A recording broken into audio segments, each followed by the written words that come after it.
अल्हम्दुलिल्लाहि नहमदुहु व नुसल्ली व नुसल्लिमु अला रसूलिहिल करीम अम्मा बाद अऊज़ु बिल्लाहि मिनश शैतानिर रजीम बिस्मिल्लाहिर रहमानिर रहीम। दर्स निज़ामी जो कि शरई उलूम को सीखने का एक निसाब है, इस निसाब में ऐसे फ़नून भी शामिल हैं जिनका ताल्लुक़ बराह रास्त कुरान और हदीस से नहीं है, लेकिन कुरान और हदीस को समझने के लिए एक मुआविन फ़न की हैसियत रखते हैं, और उसमें एक अहम तरीन फ़न वो फ़न मंतिक़ और फ़लसफ़ा है। शरीयत के तमाम अहकामात अक़ल और समझ से बाला होते हैं और अक़ल की बुनियाद के ऊपर उनको नहीं परखा जाता, इसीलिए अक़ल का इस्तेमाल शरीयत के अंदर ममनू है। शरई अवामिर के अंदर अक़ल लड़ाना, अपनी अक़ल को बुनियाद बनाकर, अपनी अक़ल को कसौटी बनाकर उसके ऊपर शरई अहकामात को परखना, ये जिस तरह से ये उलमा इकराम ने इसको नाजायज़ लिखा है, इसी तरह से अक़ली उलूम और फ़लसफ़े को हासिल करने में भी उलमा इकराम का इख्तिलाफ़ है। लेकिन चूँकि इसका बहुत कसरत के साथ इस्तेमाल है, बहुत कसरत के साथ इसकी ज़रूरत पड़ती है, इसलिए हम अपने तलबा इकराम को मंतिक़ और फ़लसफ़े की भी कुछ बुनियादी चीज़ें पढ़ाते हैं दर्स निज़ामी के अंदर। मदारिस के अंदर जो मुरवजा जो निसाब है, उसके अंदर जो मंतिक़ की किताबें रखी गई हैं वो इब्तिदाई और क़दीम दौर की हैं, और वो तकरीबन वो अरबी ज़बान में है या फ़ारसी ज़बान में है। तो उनको समझने से पहले हमें अपनी उर्दू ज़बान में हम एक आसान अंदाज़ के अंदर मंतिक़ को अपने तलबा के लिए पेश कर रहे हैं। तो ये मंतिक़ का पहला सबक है, और फ़न मंतिक़ अगर इसकी हम कुछ तहकीक करें लफ्ज़ मंतिक़ की, तो ये नुतुक़ से निकला है, और नुतुक़ कहते हैं बोलने को, नुतुक़ कहते हैं गोयाई को, बोलना, गोयाई करना, ये मतलब होता है मंतिक़ का। अब मंतिक़ इसमें आला है नुतुक़ से, यानी कि गोयाई करने के लिए, बोलने के लिए वो आला जिसके ज़रिए से बोला जाए उसे मंतिक़ कहते हैं। या आप इसमें ज़र्फ़ कह सकते हैं। इसमें ज़र्फ़ अगर इसको बनाएंगे तो ये वो जगह है जहाँ पर नुतुक़ किया जाता है, या वो मौका है जिस मौके के ऊपर बोला जाता है। तो यूँ समझिए कि मंतिक़ का मतलब यह है कि बोलने का फ़न, कि किस तरह बोला जाएगा, वो फ़न जो है वो आपको मंतिक़ के ज़रिए से सिखाया जाएगा। अब जब भी हम कुछ बोलते हैं, कोई लफ्ज़ अपनी ज़बान से निकालते हैं, तो उसके पीछे कोई ख़याल होता है, या तो मुशाहिदा होता है या ख़याल होता है, या तो अपना ख़याल पेश कर रहे होते हैं या अपना मुशाहिदा बयान कर रहे होते हैं। तो ये दोनों चीज़ें भी ताल्लुक़ रखती हैं बोलने से, यानी कि आदमी उस वक्त तक नहीं बोल सकता जब तक उसके ख़याल में, उसके जहन में कोई बात ना आए, कोई किसी किस्म का कोई तसव्वुर ना आए। तो इंसान जो बात करता है वो तसव्वुर की बुनियाद पे करता है या मुशाहिदे की बुनियाद पे करता है, और अगर ये दोनों बातें ना हो तो उसकी बात उमूमन लग़्व हो जाती है, और उसका बात करना और उसका नुतुक़ करना वो लग़्व हो जाता है। तो अब हम यहाँ पर ये तमाम चीज़ें हम पढ़ेंगे, और इंतहाई इब्तिदाई अंदाज़ में हम पढ़ेंगे। ये वो तलबा के लिए नहीं है कि जो मदारिस के अंदर या दीगर मंतिक़ की किताबें पढ़ चुके हैं, ये उन लोगों के लिए है जो पहली दफ़ा मंतिक़ पढ़ रहे हैं, ये सारा का सारा सिलसिला। तो किताब को हम शुरू करते हैं बाकायदा। इसका पहला सबक है तसव्वुरात की बहस।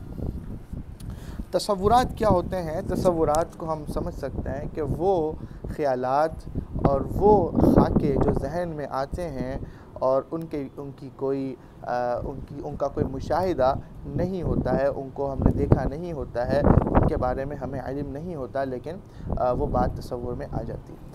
तो कहते हैं कि इल्म और इसकी किस्में। इल्म कहते हैं किसी चीज़ की सूरत का जहन में आना।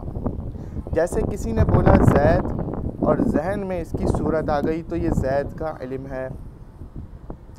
यानी हम जब भी हम अपने इर्द गिर्द देखें कि हम कोई लफ्ज़ सुनते हैं, हमारे इर्द गिर्द कोई बात हो रही हो, तो जैसे जैसे बात होती जाती है वैसे वैसे उस बात का तसव्वुर और उस बात से मुताल्लिक जो अल्फाज हैं उन अल्फाज का तसव्वुर हमारे जहन में आता रहता है। यानी कि जैसे जैसे उस चीज़ का तसव्वुर आता रहता है वैसे वैसे हमारा इल्म बढ़ता रहता है। तो इस चीज़ की उन्होंने तारीफ़ की है कि इल्म कहते हैं किसी चीज़ की सूरत का जहन में आना।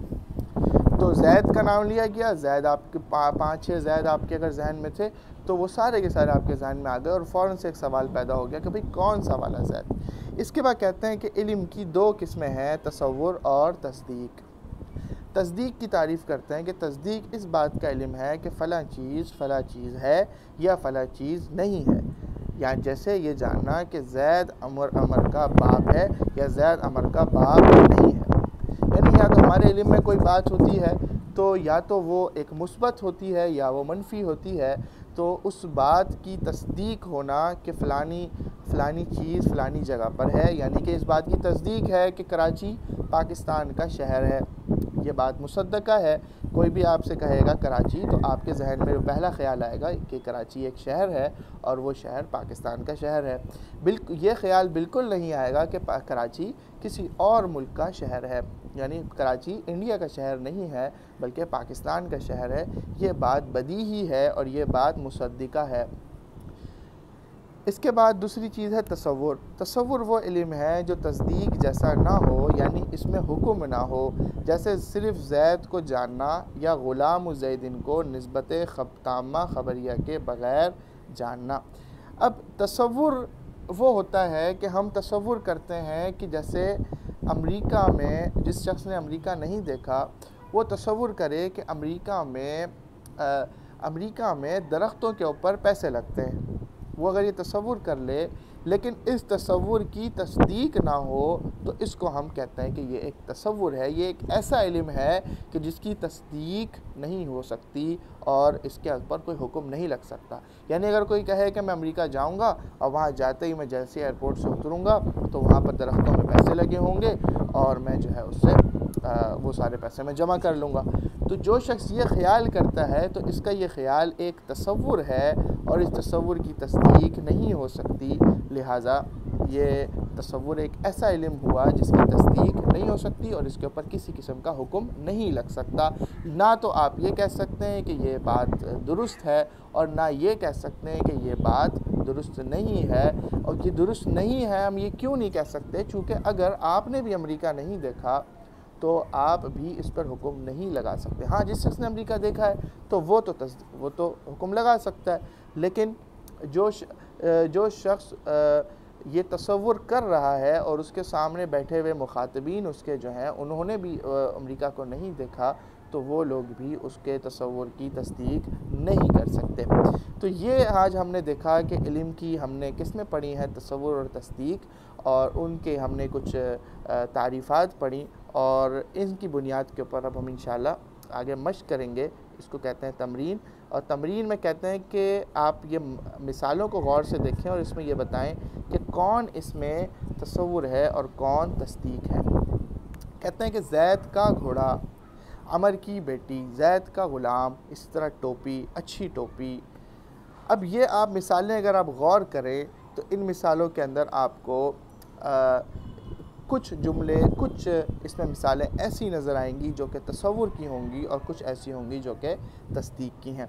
अब जैद का घोड़ा अगर देखा जाए तो ये एक तसव्वुर है कि जैद का कोई घोड़ा होगा।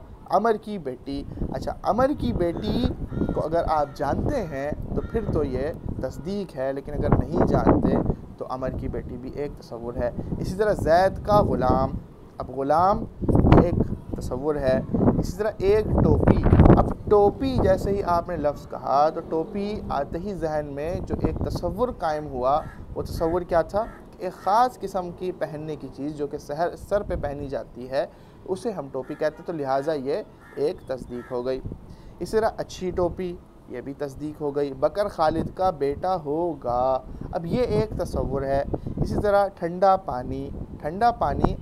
पानी एक ऐसा तसव्वुर है कि जिसकी तस्दीक मुमकिन है, तो लिहाजा ये तस्दीक हो गई। हज़रत मोहम्मद सल्लल्लाहु अलैहि वसल्लम अल्लाह के सच्चे रसूल हैं, ये भी एक तस्दीक है, मुसद्दक़ा बात है। इसी तरह जन्नत है। अब जन्नत एक तसव्वुर है, जन्नत एक तसव्वुर है और उसकी तस्दीक मुमकिन है, उसकी तस्दीक कुरान से होती है, लिहाजा ये भी तस्दीक हो गई। इसी तरह दोज़ख हो गई, जन्नत की नेमतें, दोज़ख का अज़ाब, जन्नत बरहक है, कब्र का अज़ाब हक है, ये सारी मिसालें जो है तस्दीक की हो गई। इसी तरह दिल्ली, अब दिल्ली एक शहर है और ये शहर जब हम बोलते हैं तो इससे एक ख़ास शहर का तस्वुर कायम होता है जिसकी तस्दीक मुमकिन है कि ये शहर इंडिया का, भारत का शहर है। इसी तरह मक्का मुअज़्ज़मा, जैसे ही हम बोलते हैं तो जहन में ख़्याल आता है कि ये जो है सऊदी अरबिया का शहर है। तो ये मिसालें इन्होंने यहाँ पर दे के हमें बताने की कोशिश की कि तसव्वुर में और तस्दीक में क्या फ़र्क होता है। इन मिसालों को गौर से देखें और इन पर खूब गौर करें और देखें कि ये मिसालें कौन सी इसमें तसव्वुर की हैं और कौन सी जो है वो तस्दीक की हैं। तो ये आज हमने एक सबक, इसका पहला सबक पढ़ा है। दूसरा सबक इंशाअल्लाह हम अगले मरहले में पढ़ेंगे। इसको आप देख के इसको आप ज़रूर बताएं कि आपको इसमें क्या समझ में आया, और जो भी समझ में आया उसको हमारे ग्रुप के अंदर, जो हमारा दर्स निज़ामी का ग्रुप है उसके अंदर पब्लिश करें, या फिर जो है वो अगर आप इसको यूट्यूब पे देख रहे हैं तो कमेंट के अंदर आप बताएं कि आपको उसके अंदर क्या चीज़ समझ में आई और क्या नहीं समझ में आई।